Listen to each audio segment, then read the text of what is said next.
So for the past 3 months, I've been studying a lot of UKG music, and I've written down some of my favorite techniques that I want to share with you guys that you can apply right now on those tracks you are currently working on. As many of you guys know, if you've ever used a Reese, used it in a track and played it out live, you will notice that the bass comes in and out, and that shit ain't loyal. Now, if you're using a synth like Serum, we can easily go into the wavetable editor where you're gonna be able to remove the fundamental out of any wave that you have. Now, the powerful thing about this is that when you remove the fundamental, you're removing the frequency that is providing the low end. So if you were to play the Reese bass, if you were to play a standard bass, you would be playing a lot of the upper harmonics, upper frequencies, but you wouldn't have sub. And this is where the magic happens, because now what you can do is you can grab a sine wave, apply it in there, and now your low end will remain constant. You win. The next trick I want to show you is if you have a sound with an LFO, a lot of times if that sound is moving at a very predictable rate, it can work to your advantage. But sometimes some artists like Dismantle have these wubs that move naturally as they switch notes. In order to do something like this in your own track. So here, let's set up a basic square with a filter, a bit of a resonance, and we're gonna use alpha 1 to open it. And by default, we're gonna have a 1/4. So if we play this on the drop. Now what I can do is I'll grab this note and then put it on the rate. And now I'm gonna pull down to control the distance of the ranges. And I'm also gonna select Hertz here. You can leave it at BPM if you want it synced. However, the cool thing about this is if I put it on Hertz, now as I move around,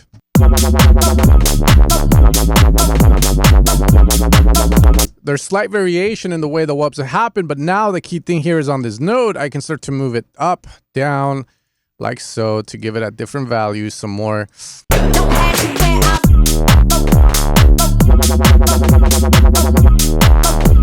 Now this can get a little unpredictable sometimes, and you might want it to move a lot slower at a higher note. And this is where playing with the graph and optimizing it to what you feel it should move at is key. But the dope thing about this is that as you move notes, your wub is gonna have a mind of its own, which is gonna lead to a sound that just feels more free.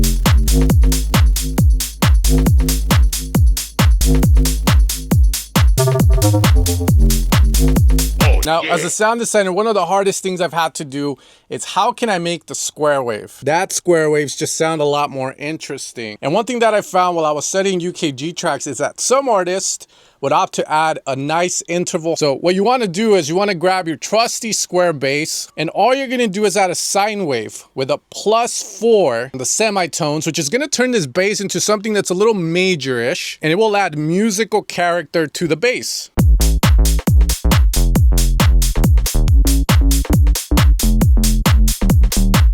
Now, the most common one people use is going to be the +7. It's a sound that you can hear in a lot of Notions tracks.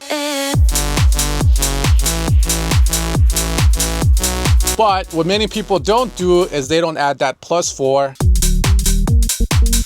Now, I'm sure many of you guys have watched a lot of Reese tutorials, which usually goes, you grab two saws, you detune each one by -30, +30, tune the shit out of it. However, let me show you a trick that I did on this MPH style Reese from his track Raw. Just made it sound a hell of a lot nastier. Where you grab two oscillators and detune them a bit, but on that second oscillator, you want to put it up +1 semitone, which is going to put it up just one note above. And now you want to use -100 on the fine and move that. Now, the reason we do this is because it allows you to go further on the detunement. And the key is you want to do it to a point where it kind of sounds off key, but it's kind of not, and it's giving you just a nastier Reese. Now, using swing on 16th bass patterns. This is big because I was studying a lot of MPH, Sammy Vergi, and then I stumbled upon a producer known as Opidan, and I stumbled upon it because I was watching the Smile Man, aka Sammy Vergi's DJ Mag set. Give me a dream. He's smiling. I call him the Smile Man for a reason. However, this edit just had so much swag, so much swing. Back then, I didn't even know the word swing, so I would say swag.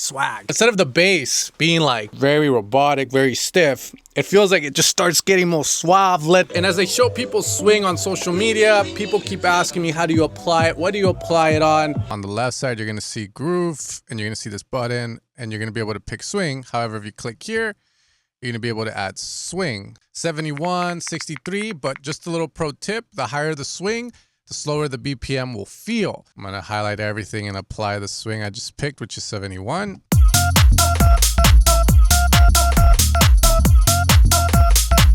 I'm gonna remove it.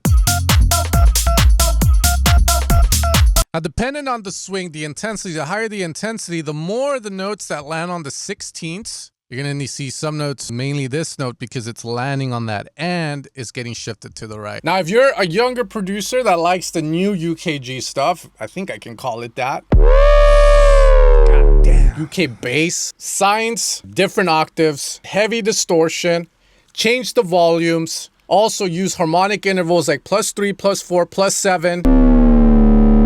You can get these really, really cool.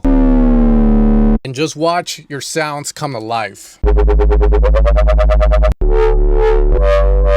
If you're 30 or 40 and you want to make that kind of stuff too, you can kind of see it as a modern peptide for your sound design. Now, another really dope producer that I discovered was named Bullet Tooth, who had this really dope bass line. He has 2 tracks with it. One of them is Flava, and the other one is called Bounce, which uses a bass guitar layered with a standard synth bass.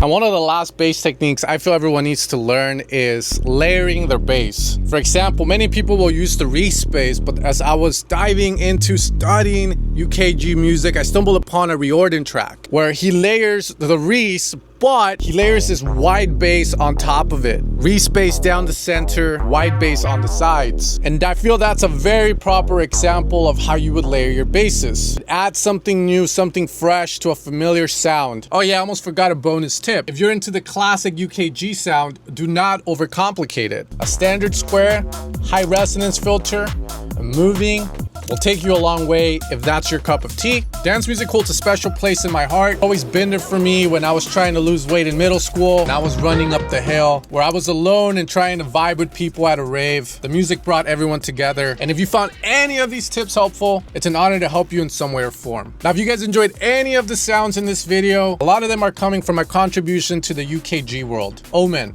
a UKG pack with speed garage DNA, combining the old with the fresh new. The TikTok people with their style basses. And with that being said, fam, if you guys have any requests for videos, tutorials that you would like to see, please let me know. Come on, my boy. Come on.